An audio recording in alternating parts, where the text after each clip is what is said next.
Así es, Giovanni, una enfermedad o afección que es detectada en cerca de 100 niños al año en nuestro país, según los especialistas, muchos de ellos lamentablemente en un estado ya avanzado pues de esta enfermedad. Pero para poner en contexto toda esta información y sobre todo porque mañana se celebra este Día Internacional de Prevención contra el Cáncer Infantil, nos acompaña el doctor Jaime Boyd. Él es director de oncología del Hospital de Especialidades Pediátricas. Doctor, sobre todo las recomendaciones a los padres, ¿cuáles son las primeras alertas que hay que tener cuando se van viendo este tipo de enfermedades? Buenos días. Buenos días, gracias por la entrevista.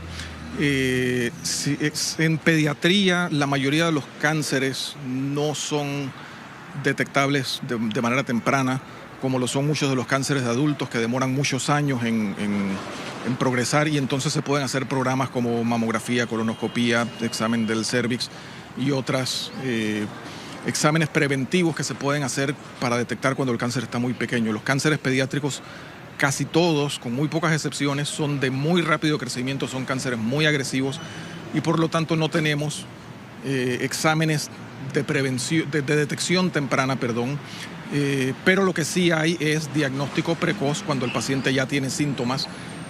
Los tumores sólidos, sobre todo, entre más avanzados y grandes están, peor va a ser el pronóstico y más difícil va a ser tratarlos y curarlos. Así es que es algo que hay que ver, las señales de alarma que nos indican que un paciente o sugieren que un paciente tiene cáncer, pues entonces estar pendiente de ellas y darle entonces tratamiento precoz o tratamiento temprano. ¿Cuáles son esas alertas que deben de tener en cuenta los padres y tutores, doctor? Bien, no hay un síntoma universal de todos los cánceres pediátricos. En realidad hay muchos cánceres pediátricos y depende de qué tipo de cáncer tenga el paciente. Pero lo más común es la leucemia, lejos, como la tercera parte de todos los cánceres pediátricos son leucemias.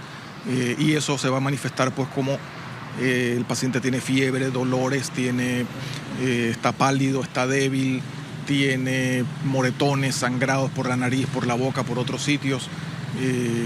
Los tumores cerebrales, que son el segundo cáncer más común en pediatría, el paciente pues va a tener síntomas neurológicos, es decir, que no puede mover un brazo, una pierna, tiene una convulsión, y así sucesivamente. Los otros tumores sólidos extracraneales, el síntoma más común es alguna bola o una masa en alguna parte del cuerpo, así es que estar pendiente de todos estos síntomas para darle tratamiento precoz, ya que con tratamiento adecuado cerca del 80% de los niños con cáncer se pueden curar. Usted nos decía que existen 3 hospitales que atienden directamente a los pacientes con estos cánceres infantiles. ¿Qué es lo que deben de hacer los padres? ¿A cuáles hospitales son? Para que nos reitere, por favor.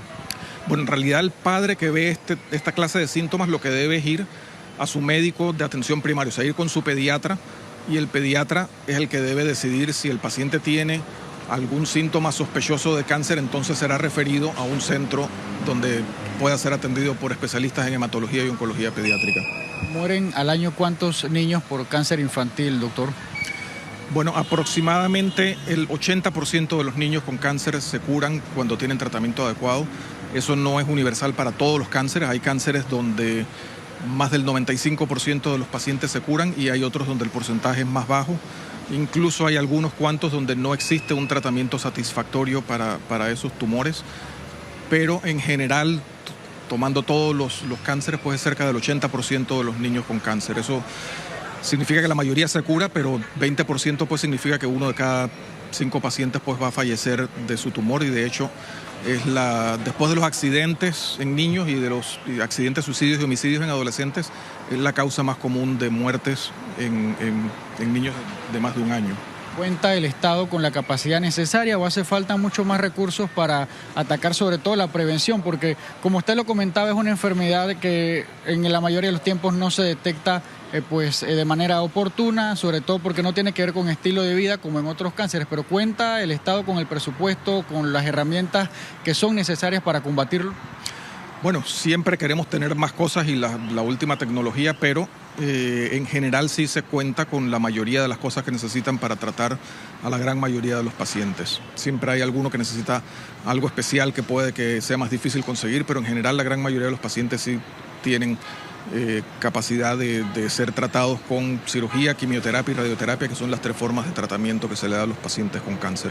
Muchas gracias, doctor Jaime Boyd, es pediatra, además hematólogo, jefe de oncología aquí del Hospital de Especialidades Pediátricas, uno de los hospitales que atienden el cáncer infantil, otro es también el Hospital del Niño y por supuesto el Hospital José Domingo de Bobaldía en la provincia de Chiriquí. Es la información, compañeros. Darío Fernández Guerra, TVN Noticias.